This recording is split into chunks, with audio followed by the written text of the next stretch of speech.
మార్కెట్లో ఏ కోర్స్ చేసినా రెండేళ్ల ముచ్చటే. కానీ ఏఐ అండ్ డేటా సైన్స్ నేర్చుకుంటే రాబోయే 10 ఏళ్ల వరకు మీ కెరియర్ కి తిరుగుండదు. అది ఒక్క ఇన్నోమాటిక్స్ తోనే సాధ్యం. నెలకి 50,000 నుండి 60,000 ఆదాయం రన్ టైలర్ యాప్ లో ఆర్డర్ కంప్లీట్ చేసి పేమెంట్ పొందండి.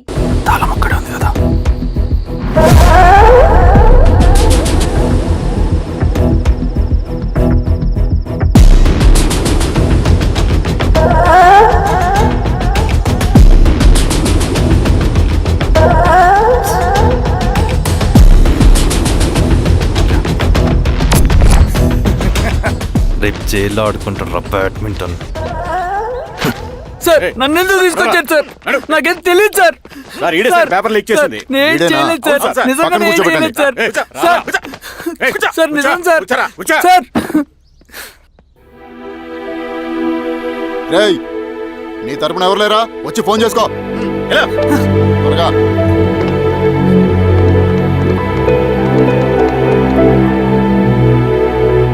సార్ నేను రవీన్ సార్. రవి చెప్పు.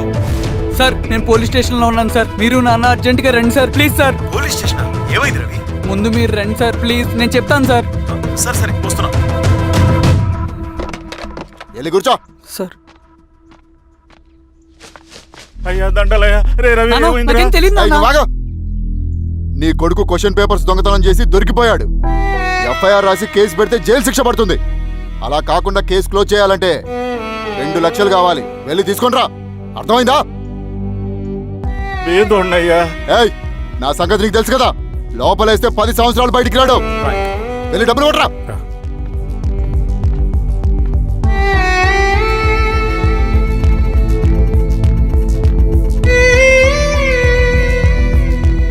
దండాలయ్యా. ఇదిగోనయ్యా 2 లక్షలు.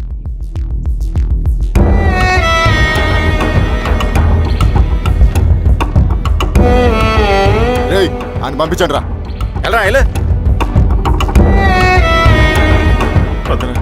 నిజంగా దీనికి నాకేం సంబంధం లేదు నాన్న. త్వరగా దున్నండి రా. పిఆర్ఓ బంగారం లాంటి భూమిది. అరే ఏంకన్నా పటేల్ మీ పొలం దున్నేస్తున్నాడు. పటేల్ మా పొలం రవి పద.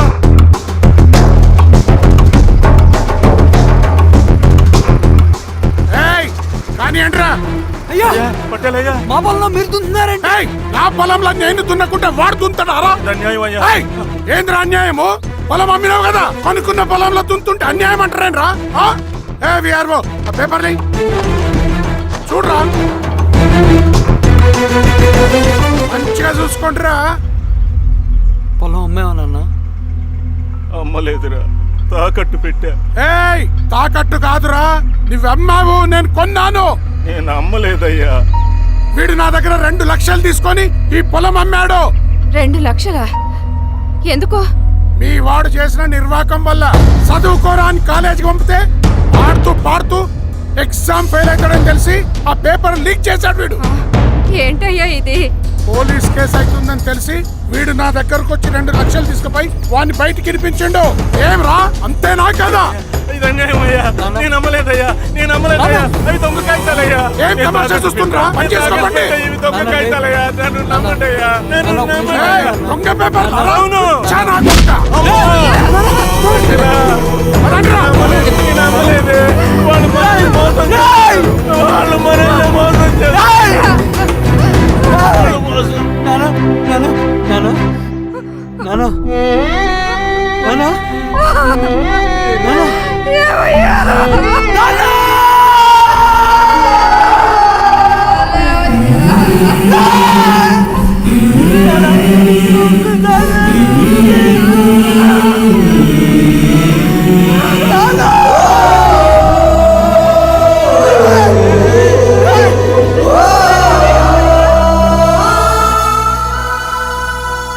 నాన్న చనిపోయిన తర్వాత మా భూమి కోసం వెళ్ళి పై అధికారులను కలిశాను.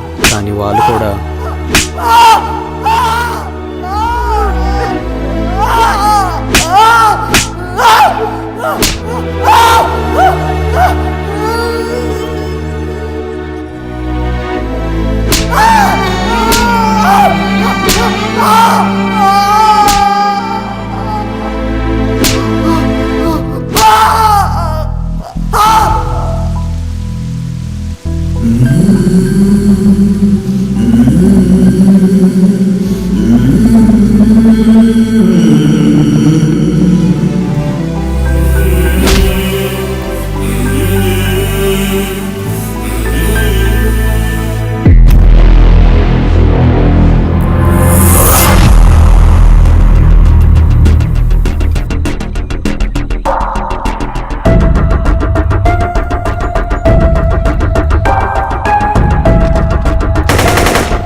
ఈ వార్త అన్ని పేపర్లో రావాలి.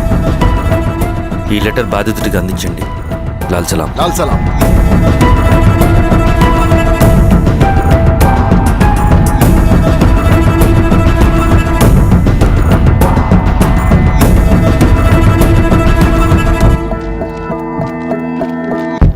ఈ పీడిత భూస్వాముల నుండి విముక్తి కోసం విప్లవ పోరాటం చేయాలి. పేద ప్రజలను సమసమాజం వైపు నడిపించాలి. దళం నిన్ను ఆహ్వానిస్తుంది. రా, జనం కోసం పోరాటం చేద్దాం. లాల్ సలాం.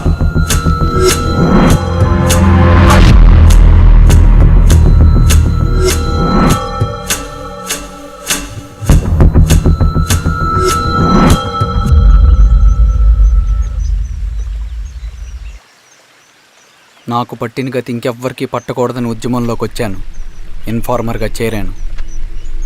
దానికోసం ఎంతమందినైనా చంపుతాం, చేస్తాం.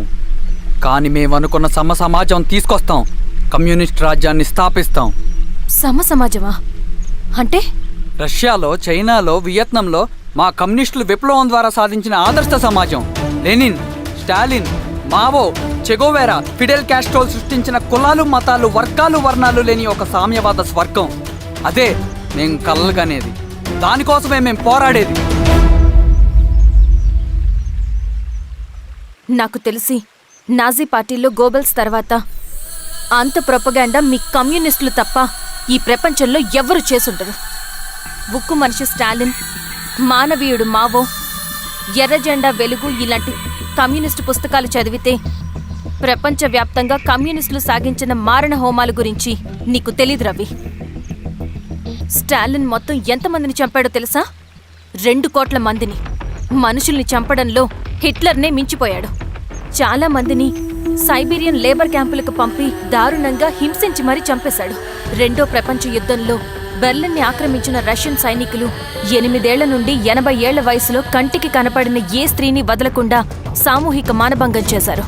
అది కూడా మీ కమ్యూనిస్ట్ దేవుడు స్టాలిన్ హయాంలోనే జరిగింది.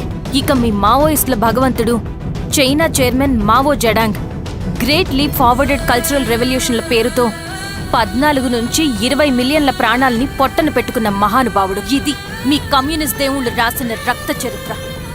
ఆ దేశాలలో పేపర్లు ఉండవు, టీవీలు ఉండవు, స్వతంత్రమే ఉండదు. 1962లో చైనా మన దేశం మీదకి దాడి చేసి భూభాగాన్ని ఆక్రమించినప్పుడు ఒక్కరు కూడా నోరు మెదపలేదు.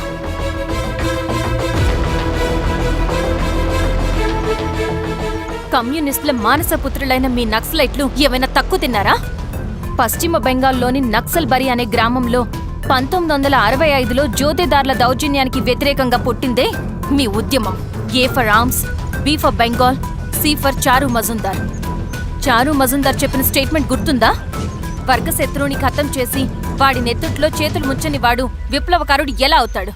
అక్కడి నుంచి మొదలైంది మీ నక్సల్స్ హింసాకాండ. 1965 నుంచి ఇప్పటిదాకా 1,00,000 మందిని ఉద్యమం పేరుతో చంపేశారు. కేఎస్ వ్యాస్, పరదేశీ నాయుడు, ఉమేష్ చంద్ర, శ్రీపాదరావు, దుగ్గిరాల వెంకట్రావు, హైగ్రీవాచారి, బుడ్డా వెంగల్ రెడ్డి, ఇలా చెప్పుకుంటూ పోతే ఎంతో మంది మీ చేతుల్లో చంపబడ్డారు. ఇంతమందిని చంపి ఏం సాధించారు మీరు? కంపెనీలు తెచ్చారా? ఉద్యోగాలు ఇప్పించారా? ఇళ్లు కట్టారా? హాస్పిటల్స్ పెట్టారా? ఏం చేశారు మీరు? You did nothing. కడితే డెవలప్మెంట్, కూల్చితే విధ్వంసం. విధ్వంసం చేశారు కానీ డెవలప్మెంట్ ఏం చేశారు మీరు? అంటే ఇన్నేళ్ల ఉద్యమంలో మేం మంచేయలేదా? లేకే, ఖచ్చితంగా చేశారు. తెలంగాణ సాయుధ పోరాటం, శ్రీకాకుళం సాయుధ పోరాటం వాళ్ళ చలవే.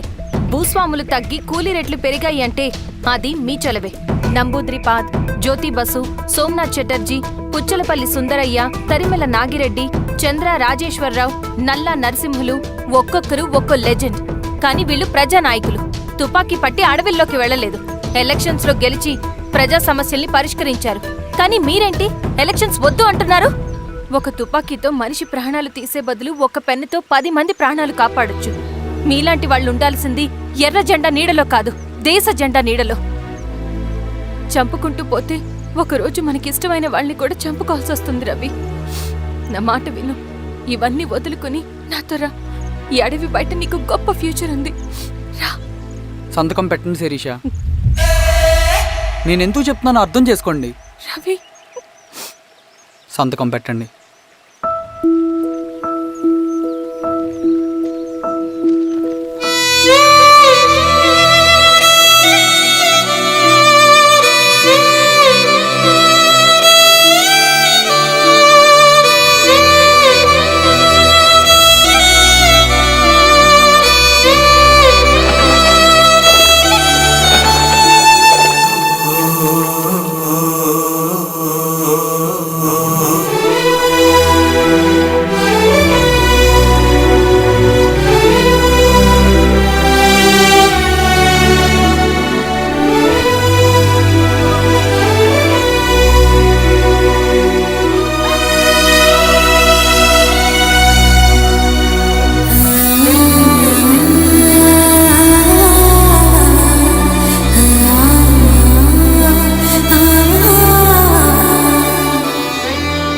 శిరీషమ్మ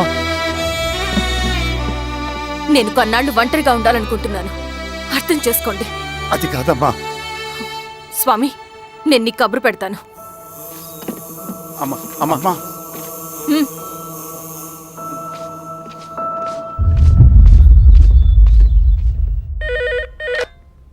హలో, ఎవరండి? హలో, నేను చెన్నారెడ్డిని మాట్లాడుతున్నాను. సంజీవ్ రెడ్డి గారు ఉన్నారా? సార్ మీటింగ్లో ఉన్నారు సార్.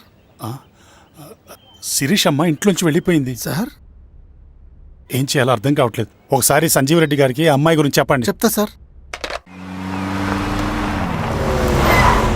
సురేష్, మనం చాలా జాగ్రత్తగా ఉండాలి. నమస్తే రెడ్డి గారు, యూ కెన్ గో. సార్ కూర్చోండి సార్. వాళ్ళక్కడ నన్ను చేతగానే వాడిని చేసి నలుగులో నిలబడుతుంటే నువ్వు ఇక్కడ రిలాక్స్గా ఏసీలో కూర్చొని మీటింగ్ లా. మీరు ఇక్కడికి రాకముందే అన్ని ఏర్పాట్లు చేసామండి. రేపటి నుంచి ఆ నక్సలైట్లకు పోలీస్ పవర్ ఏంటో చూపిస్తాం. కొత్త ఎస్ఐ పళని అప్పన్.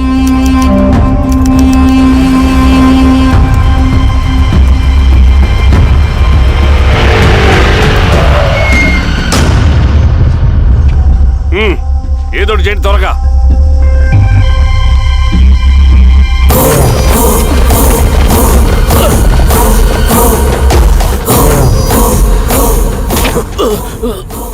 ఏంది హీరో స్వామి, ఏమని చెప్పినాడా?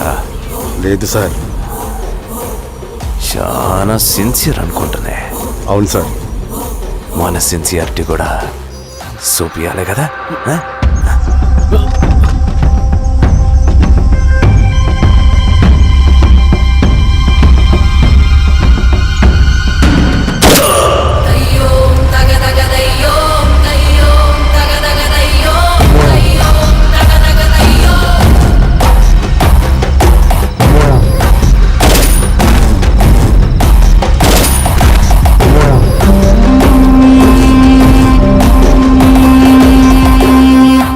ఇక్కడున్న పెనుపాక మండలం చుట్టుపక్కల ఉన్న దండకారణ్యంలో ఆ నక్సల్కి ఇంచుంచు పట్టుంది సార్.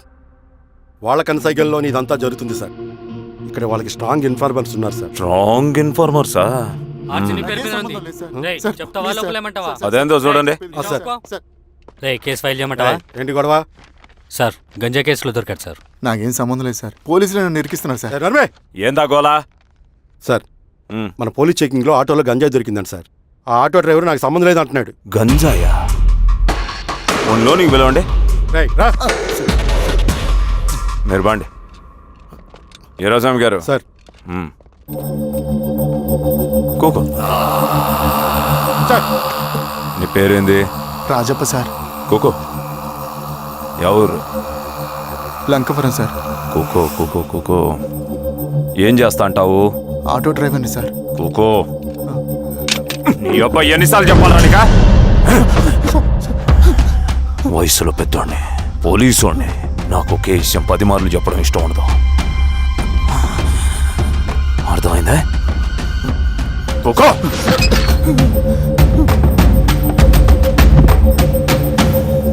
సో నీకు అది తెలవదంట? అవును సార్, నాకే సంబంధం లేదు.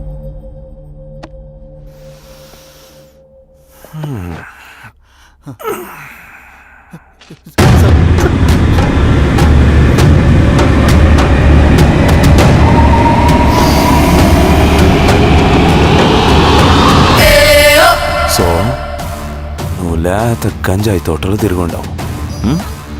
ఏరా సామే, ఈ లోనికి తోలకపోయి ఏం చెయ్యాలనో చెప్పు. Very strong informer.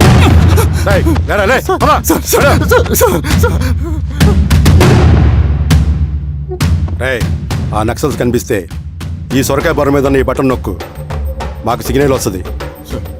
10 నిమిషాల్లో మేము అక్కడ ఉంటాం. జాగ్రత్త. అలాగే అండి. తేడా వస్తే తెలుసుగా.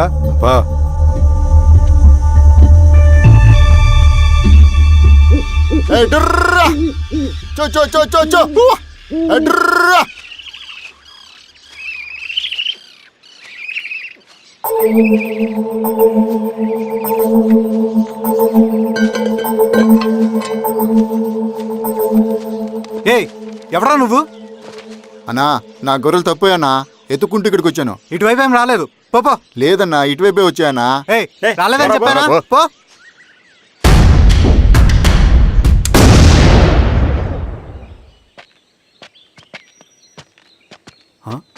రవి ఆ, ఏంటి ఈ మధ్య కనపట్లా?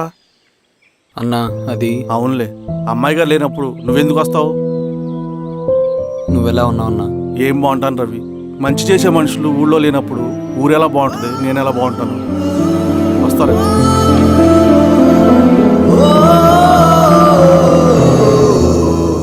సార్ మెగాస్టార్ హోటల్లో నక్సల్ ఇన్ఫార్మర్ ఉన్నాడని ఇన్ఫర్మేషన్ వచ్చింది సార్.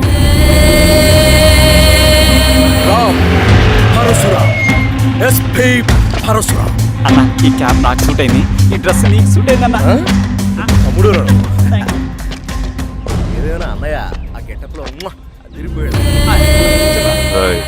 నీ పేరేంద్రా? ఆయనకి ఏం తెలియదు Veeraswamy, weekend farmer దొరికిపోయినాడు.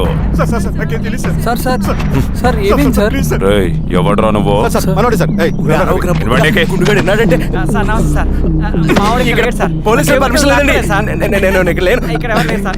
Yeah station లో నీది?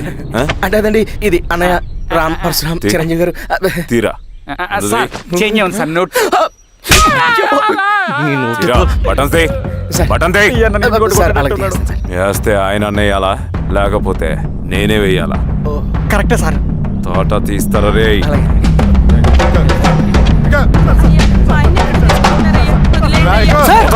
ఏం సార్? ఈ పలైన పనిగడ వల్ల ప్రశాంతంగా భోజనం కూడా చేయలేకపోతున్నాం.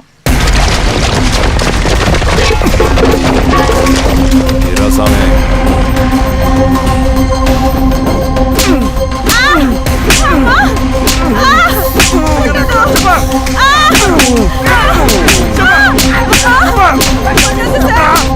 వీరాస్వామి, దా, ఇట్రా.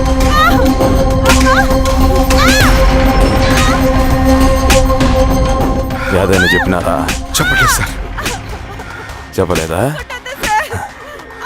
ఓ టీ చెప్పు.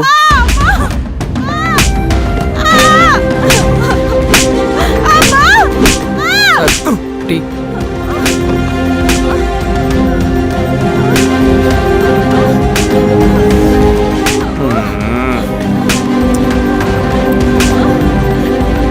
రే ఆపరా.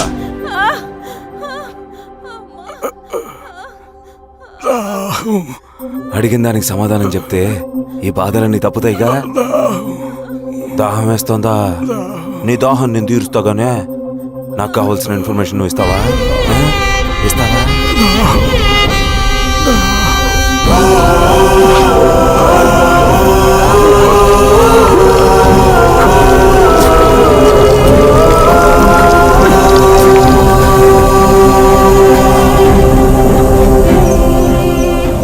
రిక్రూట్మెంట్ పని ఎంతవరకు వచ్చింది? ఆ పని మీద ఉన్నామన్నా.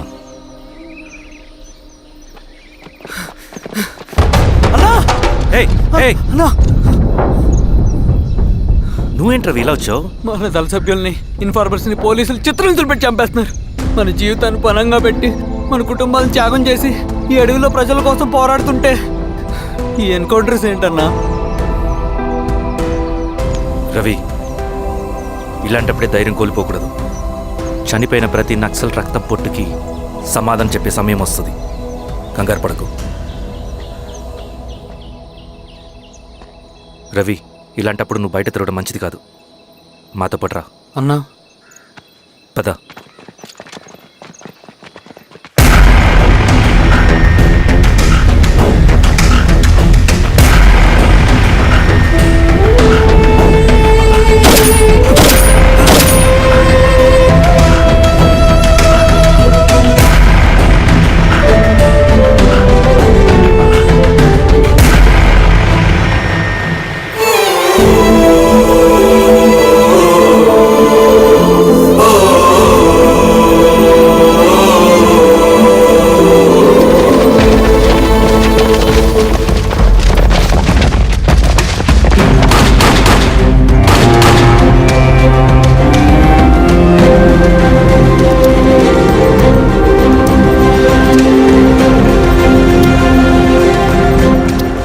వీరాస్వామి, ఇంకొన్ని రోజుల్లోనే శ్రీరంగిరిలో నక్సలైట్ అనే వాడిని లేకుండా చేస్తాను.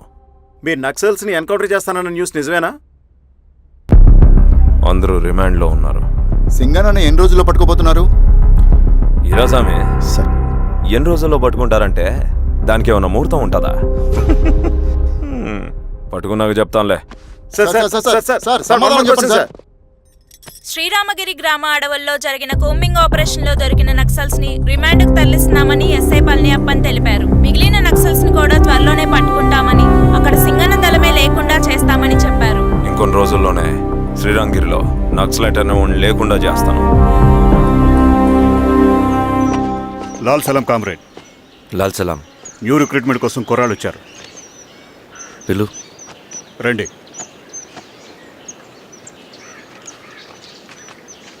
ఏం చదువుకున్నావు? MSc chemistry, MSc physics.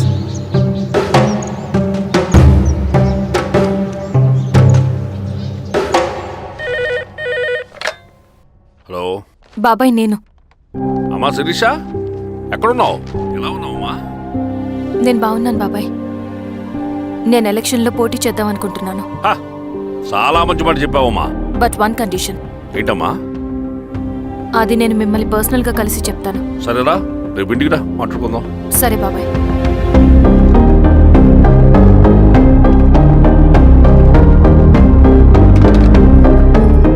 ఏమైంది నీకు?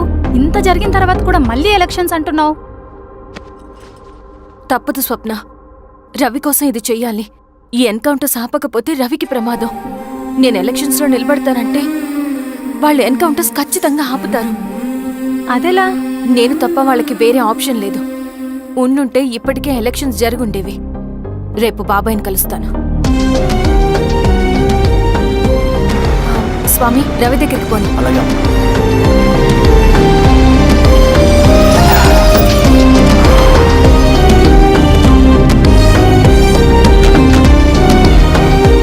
రవి, రవి, రవి. రవణ లేడు మేడం. రవి ఎక్కడా? రవణను కలవక చాలా రోజులైంది. రవి నువ్వు కలిస్తే ఇదివ్వు. సరే మేడం. వద్దమ్మా.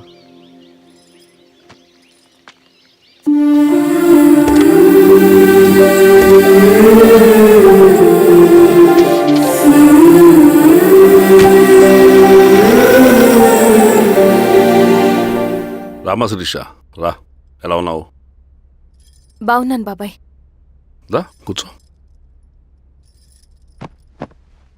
ఏంటి ఏదో మాట్లాడాలన్నావు? బాబాయ్, మీరు చెప్పినట్టే చేస్తాను. కానీ ఎవరి వైపు నుంచి జరిగినా హింస మంచిది కాదు. మీరుండి కూడా ఇలా జరగడం ఏం బాలేదు. ఇప్పుడు జరుగుతున్నది కొన్ని రోజులు ఆపించండి. ఏది జరిగినా యాజ్ పర్ లా జరగాలి. ఏ సార్, అర్జెంటుగా పళ్ళని రమ్మను. సరే సార్.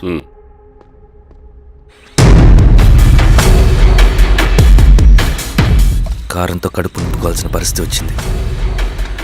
మనం ప్రశాంతంగా నిద్రపోవాలంటే ఈ ఆపరేషన్ సక్సెస్ కావాలి కామ్రేడ్. అలాగే కామ్రేడ్.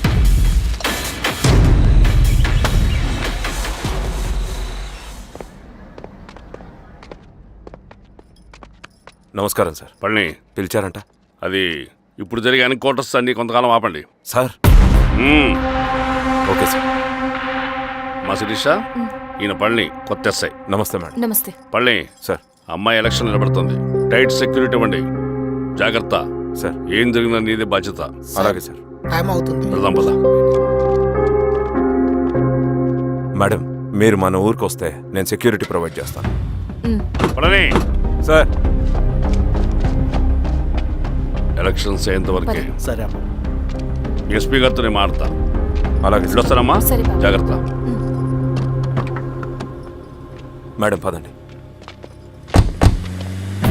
రండి మేడం, కూర్చోండి. పదవీరా స్వామి.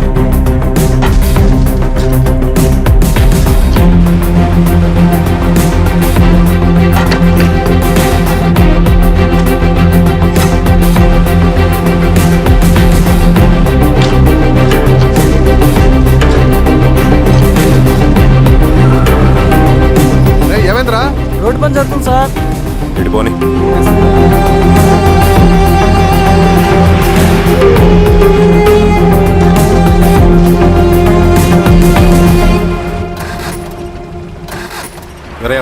సార్ ఎందుకో మేడం గారు కారు ఆగినట్టుంది సార్. ఏమైంది స్వామి? ఏమోనమ్మా తెలియట్లేదు, దిగి చూస్తా.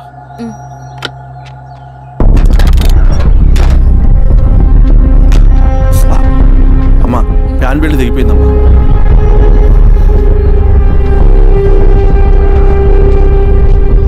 ఏమైనాది? బెల్ట్ దిగిపోయింది సార్. శిరీష గారు, ఇప్పటికే లేట్ అయిపోయినది, మనం జీప్లో పోదాం రండి.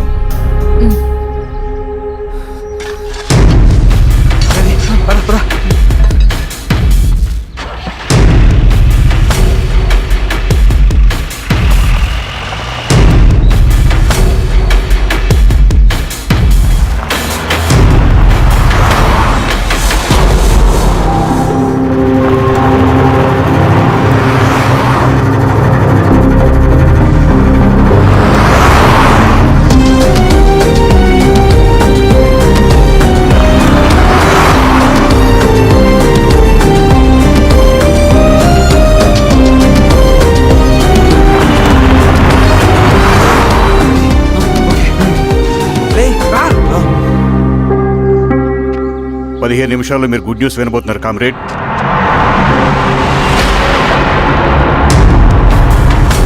రవి వెళ్ళి చూడు.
తీసుకో రవి. నాకొద్దు. తిన్ రవి, ఎన్నాళ్ళు ఇలా ఉంటావు? నాకొద్దు.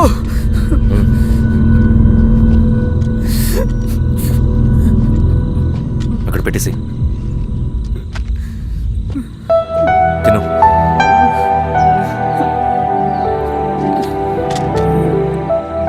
తినకపోతే చస్తావు. నేను చచ్చిపోయినా బాగుండేదన్నా. చేతకానడు పిరుకోడు మాత్రమే ఏడుస్తూ కూర్చుంటాడు. నువ్వు ఏడుస్తూ పిరుకోడని ప్రూవ్ చేయొద్దు. జరిగే యుద్ధాన్ని ఆపేసి అడవి మధ్యలో భౌతికత చెప్పడానికి నేను కృష్ణుడు కాదు, నువ్వు అర్జునుడివి కాదు. మన విప్లవకారులం రవి. మనకి డ్యూటీస్ తప్ప ఎమోషన్స్ ఉండకూడదు. ఈ చేతులు అయ్యా నాకు అన్యాయం జరిగింది అని చెప్పి ఏడ్చే వాళ్ళ కన్నీళ్ళు తుడడానికి, మనకి మనం ఓదార్చుకోవడం కోసం కాదు. ఎన్నిసార్లు గాయపడినా సైనికుడు వెళ్లాల్సింది యుద్ధానికి. సిద్ధంగా ఉండు.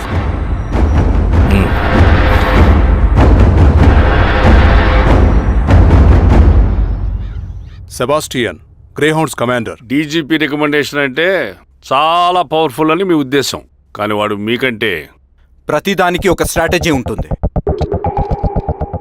పావురం కోసం వల వేయాలి, చేపల కోసం గాలం వేయాలి. సింగన్న కోసం నా దగ్గర ఒక స్ట్రాటజీ ఉంది. విని విని విసిగిపోయాను. రిజల్ట్స్ చూపించి మాట్లాడండి. సో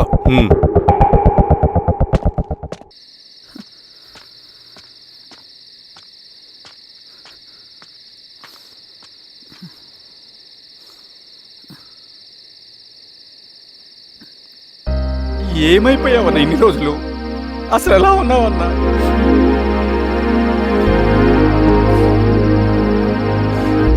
కాఫీ ఇస్తావా? తెస్తాను, తెస్తాను.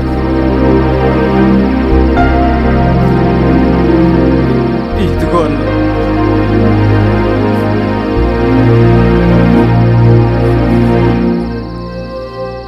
అన్నా, శిరీష గారు నీకేమనేది ఇచ్చారన్నా. శిరీష నా కోసం ఇక్కడికి వచ్చిందా? అవునన్నా, చనిపోయే ముందు ఇక్కడికి వచ్చారన్నా. దేవత లాంటి మనిషి అనవసరంగా చంపేశారన్నా.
అన్న పేషెంట్ లేచాడు.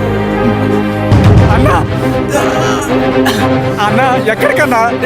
నా పనుంది, ఆగురా. అన్నా రే ఆగు.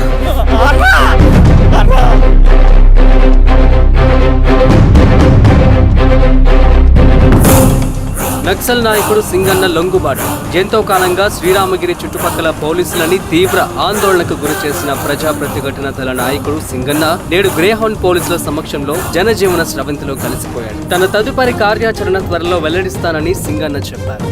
సింగన్న సుదీర్ఘ పోరాటం నుంచి అకస్మాత్తుగా జనజీవన స్రవంతిలో కలవడానికి కారణం ఇంకా తెలియాల్సి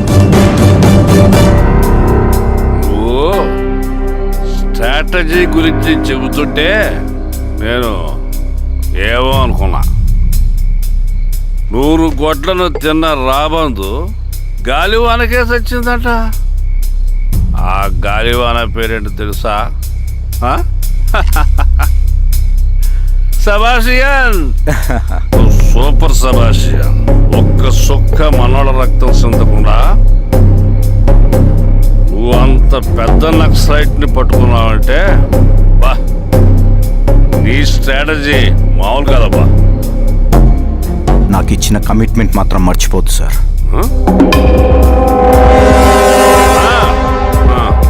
చేసాపో, తీసుకో, పోయేస్తా. సూపర్ అబ్బా, సూపర్.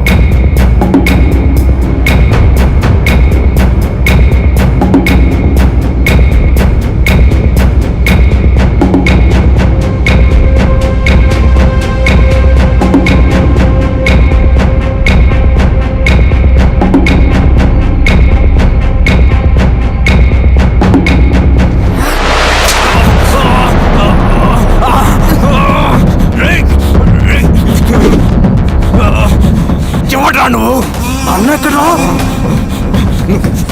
నువ్వు సింగన్న మనిషివా? అడిగిన దానికి మాత్రం సమాధానం చెప్పు. సింగన్న కోసం చేస్తావా? భవిష్యత్తు గురించి ఇప్పుడే మాట్లాడా?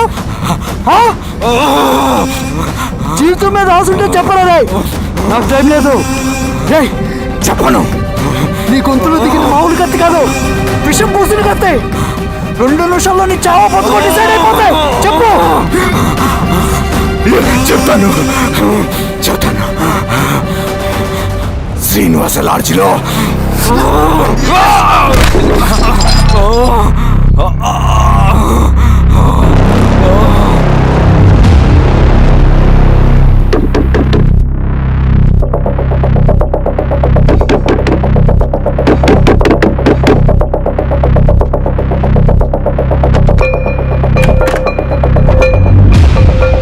నువ్వేంటి ఇక్కడ?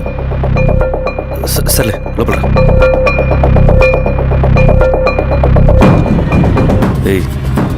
ఏంట్రా ఇది?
రవి, ఏమైందిరా?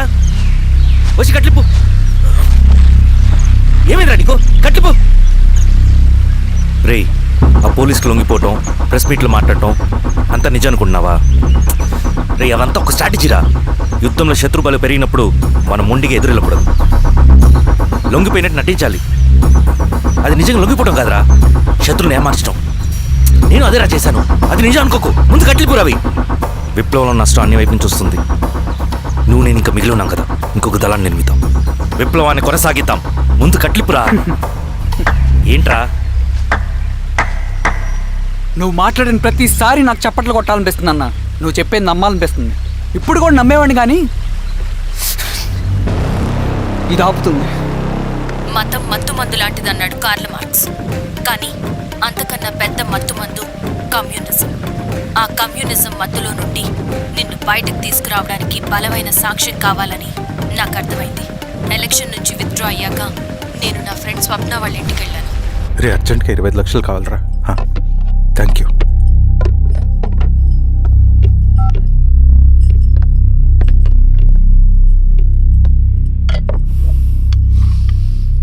చాలు.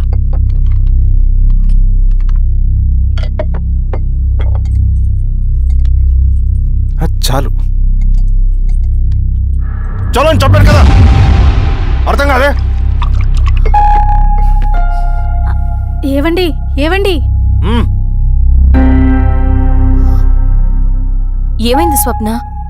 నేను గమనిస్తూనే ఉన్నాను, మీరు ప్రశాంతంగా లేరు. శిరీష, ఆయన బిజినెస్ చాలా ఇబ్బందిగా మారింది.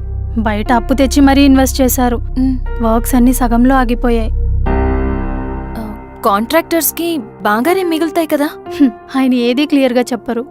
నేను మాట్లాడినా డబ్బులైతే నేను హెల్ప్ చేస్తాను.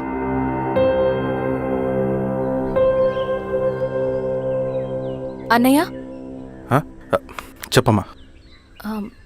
మీరు డబ్బు గురించి ఏదో ఇబ్బంది పడుతున్నారని అర్థమైంది. అవునమ్మా, ఈ ఏజెన్సీ కాంట్రాక్టర్ బతికే ఇంత ఏది సాఫీగా ఉండదు. అన్ని వైపుల నుంచి అడ్డంకులే. ప్రజల ప్రయోజనం కోసం బిల్డింగ్లు బ్రిడ్జ్లు కట్టాలి, అడ్డమైన వాళ్ళకి లంచం ఇచ్చుకోవాలి. ఇప్పుడు ఈ నక్సల్స్ ఒకళ్ళు తయారయ్యారు. నా బ్రతుక్కి పని పూర్తయ్యేదాకా ఫండ్స్ లిస్ట్ చేయరు, వీళ్ళేమో పంచాయనివ్వరు. ఏం చేయాలో అర్థం కావట్లేదు. నక్సల్సా? నక్సల్స్కి ఏంటి సంబంధం? అదే కదా సమస్య. బయట ప్రజల కోసం మేము ఉన్నామంటారు, లోపల ఎక్స్ట్రాషన్కి అలవాటు పడ్డారు. ఎవరు కరెక్ట్గా లేరమ్మా. ఎక్కడి వాళ్ళన్నయ్య? పినపాకం మండలం నక్సల్స్ 25 లక్షలు అడిగారు.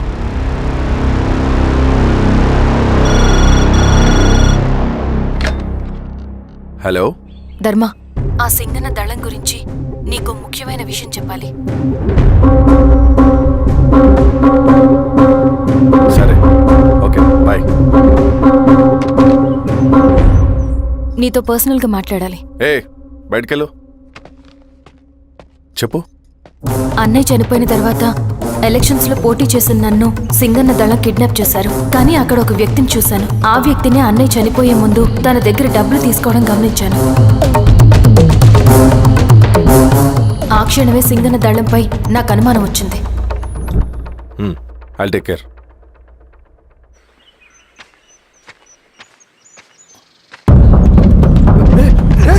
భయపడదు, మీ చంద్రుడు మనుషులు.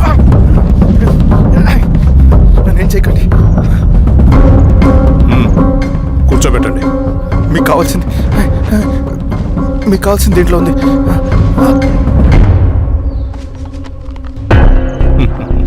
కాంట్రాక్టర్ డబ్బులు కదా, కొత్తగా ఉన్నాయి.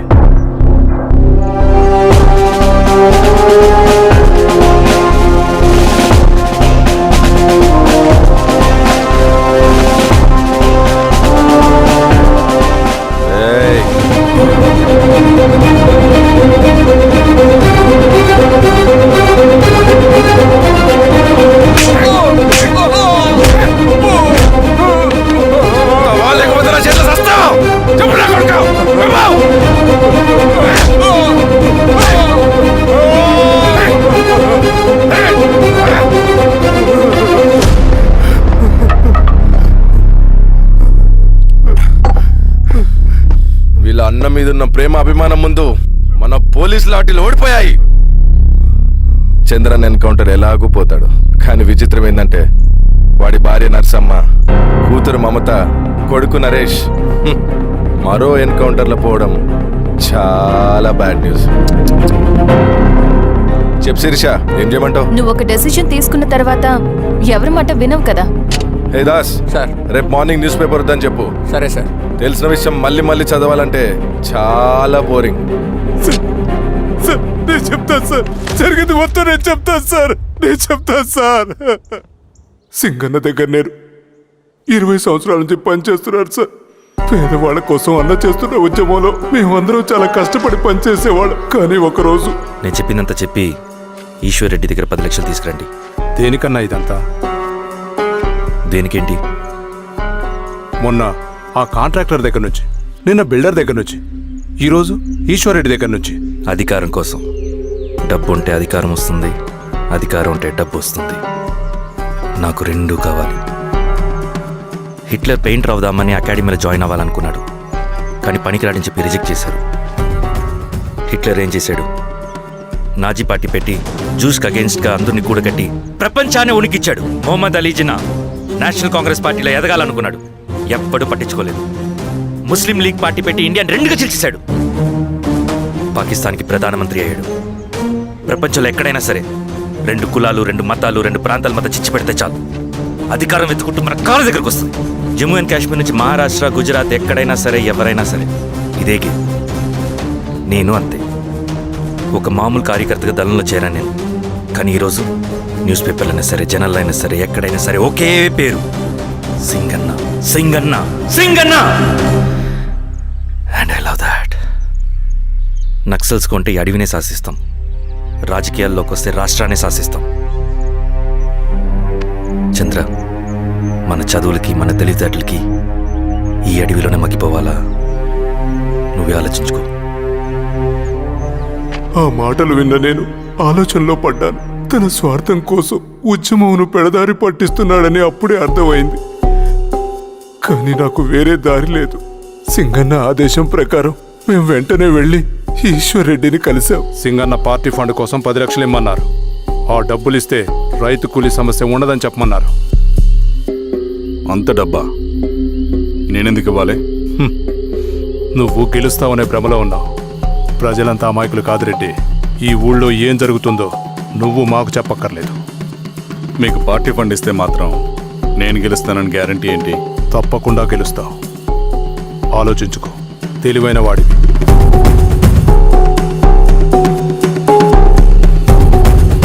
సరే.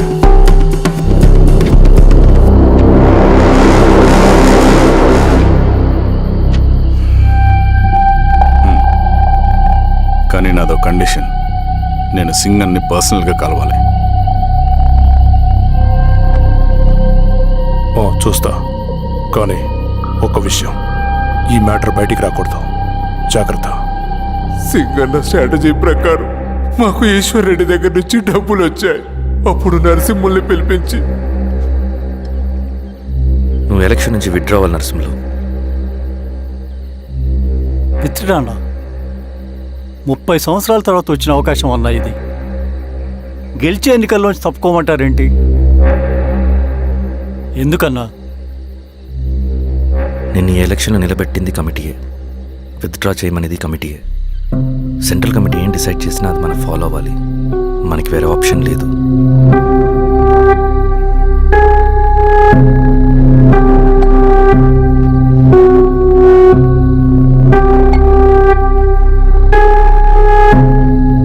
నన్ను నమ్ముకుని చాలామంది ఉన్నారన్న.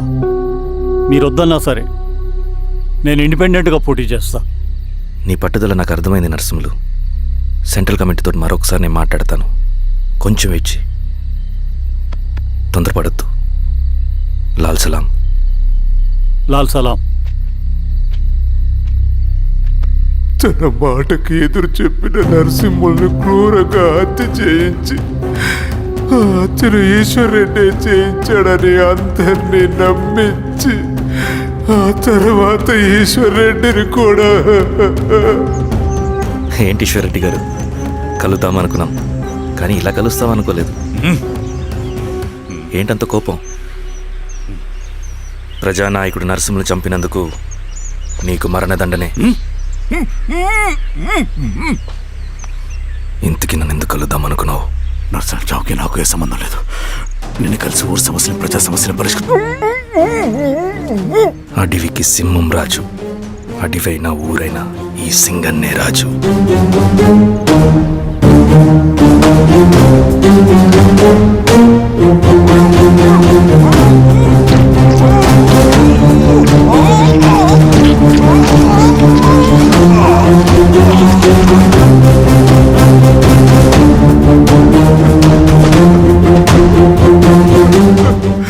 తప్పు చేశావు సార్.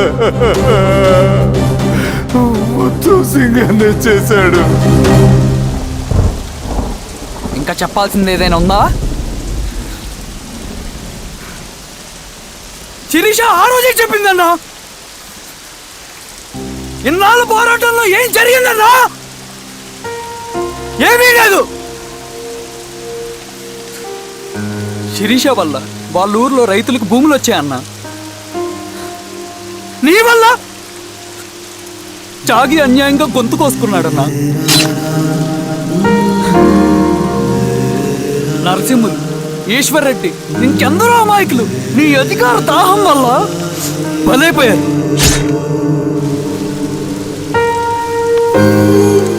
వీరస్వామి, పల్లెనప్పన్, ఇంకెంతో మంది పోలీసులు నీ కుట్రలో కాలిపోయారన్నా. ఏంటన్నా,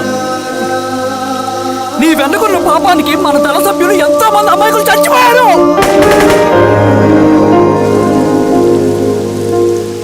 ఆ జనాలు అమాయకులన్నా. నువ్వు మాటలు చెప్పి రెచ్చగొడితే నువ్వేదో సమాజాన్ని ఉద్ధరిస్తావని నీ వెనుకున్నారు.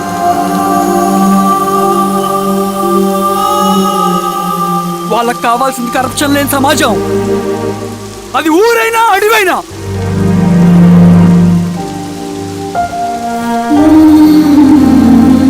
దేవత లాంటి అమ్మాయి అన్నా. బతికినంతకాలం అందరి జీవితాన్ని బాగు చేసిందన్నా.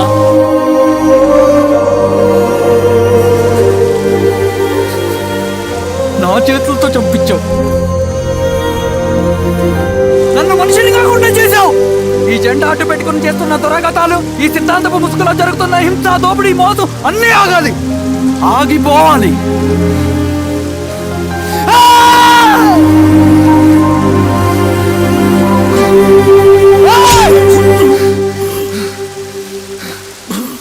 నువ్వు చెప్పిన సమాజం స్థాపితం కావాలంటే